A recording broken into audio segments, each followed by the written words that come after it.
শীতকালে সকালবেলার সৌন্দর্য এত যে মনোমুগ্ধকর হয়, আসলে সেটা গ্রামে গেলেই বোঝা যায়। প্রকৃতির সৌন্দর্য আলাদা একটি সৌন্দর্য। যাই হোক, আসসালামু আলাইকুম, সবাই কেমন আছেন? আজকের আমার জার্নিটা হচ্ছে সকাল থেকে শুরু করে রাত পর্যন্ত, তো সঙ্গেই থাকুন। আমি আর আমার বড় যা সকালে নাস্তা করেই বেরিয়ে গেলাম আমার শ্বশুরবাড়ির উঠানে হাঁটাহাঁটি করার জন্য। আমি একটু গাছে ওঠার ট্রাই করছিলাম, কিন্তু পারলাম না। তো এইদিকে বাচ্চারা কি করছে দেখেন। বাচ্চাগুলো দাদুর বাড়িতে আসলে যে কি কি করে, কোথায় সুপারি বাগানের ভিতরে গিয়ে কি করছো তোমরা? আগুন জ্বালাইছো কেন?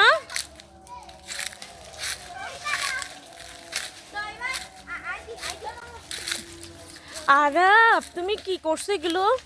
আফিফ, আবিদ, আহনাফ কই? তুমি করো নাই? এই তিনজনে করছে। এই তোমাদের তিনজনের পানিশমেন্ট আছে। কেন আগুন ধরিয়েছো? হইছে, আর দিও না। এই যে এই পুরাটাই হচ্ছে আমার শ্বশুর বাড়ির সুপারি বাগান। ওদিকে আরো অনেক দূর আছে। নতুনভাবে লাগানো হয়েছে সুপারি গাছ, সুন্দরভাবে উঠতেছে আলহামদুলিল্লাহ। সবাই মাশাআল্লাহ বলবেন। এই কি করছো, কি করছো, কি নিয়ে যাচ্ছ তোমরা? কি করছো যেগুলো? এই কি মজা বাচ্চাদের। এই যে আমার ছেলেটা আসছে। আমার ছেলেটা খুব জ্বর ছিল, এখন আল্লাহর রহমতে একটু ভালো হয়েছে। বাবা, কোথায় গেছিলে তুমি? ওখানে হাঁটতে গেছি। হ্যাঁ, ওই যে দেখেন কত দূরে চলে যাচ্ছে ওরা। এই যে এই পথটা ধরে আমরা পুকুর পাড়ে যাই, আমার শ্বশুর বাড়ির পুকুর পাড়ে। পুকুরটা একটু অনেকটা অগোছালো। আগে অনেকবার পুকুরের পানিতে নেমেছি, এখন আর নামতে ইচ্ছে করে না, কারণ পুকুরের পানিগুলো অনেক অপরিষ্কার হয়ে গিয়েছে।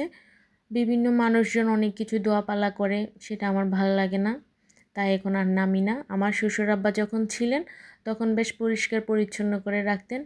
আমার শ্বশুর আব্বা মারা গিয়েছেন 1 বছর হয়, তো মুরব্বি না থাকলে যেরকম হয় আর কি। আবার আমরা চলে আসলাম পুকুর পাড়ে, মানুষ দেখে আর গেলাম না, উঠানে চলে আসলাম। তো এইদিকে বাচ্চারা লাকড়ি কোড়াচ্ছিল।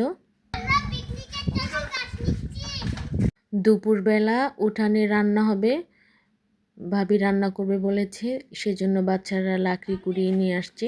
খুব এনজয় করেছে বাচ্চারা আসলে। আমি একটু ওই মুহূর্তে, দুপুরবেলার মুহূর্তে একটু অসুস্থ হয়ে গিয়েছিলাম, মাথা ব্যথা করছিল, তো আমি বসে বসে তাদের ভিডিওগুলো করে নিচ্ছিলাম। এই যে আমার আরাফ কত সুন্দর করে লাকড়িগুলো নিয়ে আসলো, আমার বেশ দেখতে ভালো লেগেছে। এইসব স্মৃতিগুলো আসলে আমি ব্যক্তিগতভাবেই রেখে দিয়েছি, কারণ ছোটোবেলায় আমার বাচ্চারা কি কি করছে না করছে এগুলো আমার রিলসে থেকে যাবে। হয়তো তখন আমি থাকবো না, আমার বাচ্চারা হয়তো দেখবে কোনো একটা সময় মনে পড়লে, সেটার জন্যেই। তো বাচ্চাদের এনজয় দেখে আমারও বেশ ভালো লেগেছিল। এই তো আগুন ধরিয়ে দিল, দুপুরে এখানে রান্না হবে।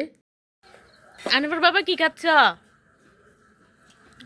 পিঠা দই ভিড়া দই ভিড়া। তো হানাফের বাবা খুব এনজয় করে বলল। তো এদিকে ভাবি দুষ্টামি করতেছিল। তো এটা হচ্ছে রাতের আয়োজন, উনি হচ্ছে আমার ভাসুর। তো যেখানে মাটির চুলা বসিয়েছে ওখানেই বসে খাওয়া শুরু করে দিয়েছে সবাই। চুলা থেকে নামাই আমরা। আরাফ, মজা। আর হ্যাঁ, লাকড়ি চুলার উপর যখন বাপা পিঠাগুলো একটু ছেঁকে ছেঁকে একটু মচমচে করা হয়, তখন খেতে দারুণ লাগে। আমার তো ওভাবে বেশি পছন্দ খেতে বাপা পিঠা, আহনাফের আব্বারও ঠিক ওরকমই পছন্দ। কোথায় নিয়ে যাচ্ছ? তো রাতের আয়োজনটা এখানে শেষ। ভাপা পিঠা আর দেশি মুরগি রান্না করেছিল আমার শাশুড়ি। এই তো, আল্লাহ হাফেজ, দোয়া করবেন সবাই।